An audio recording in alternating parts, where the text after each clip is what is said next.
Access to food is a critical element in achieving human dignity for all. UNESCO says the unequal distribution of food globally needs to be addressed through science and policy decisions. It says tackling the rampant inequality in the world is a must in improving the lives of the poor and low-income groups in society.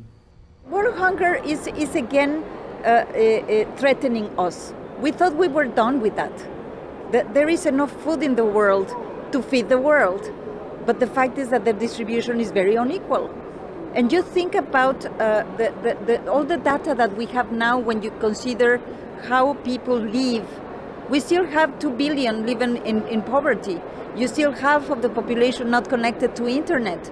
You still have 50% of world wealth accrued only to the top 10% of income earners.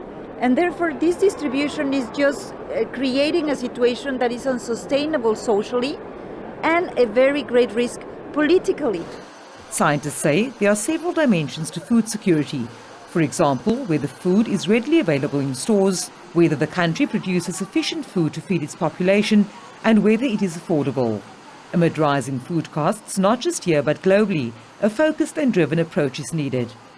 In my view, there's really no greater indignity than being unable to feed yourself safely. And when we witness sights of South Africans going through garbage cans to find their food, we need to recognize that there's a serious problem in a country which produces enough food, has the scientific knowledge to carry on producing food, and yet we are unable to feed our population on a consistent basis. What can science do about it? Well, there are many things. We can ensure that food is produced that is affordable.